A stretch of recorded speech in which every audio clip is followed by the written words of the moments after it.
در این دنیا کی مهمانه، همیشه ما نمیمانه. بیا تا قدری هم دانه،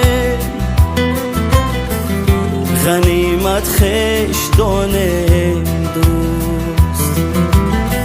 سرشت جان زی آهن نیست، همیشه جان در این تن نیست. کسی در فکر مردن نیست، غنیمت خش دانه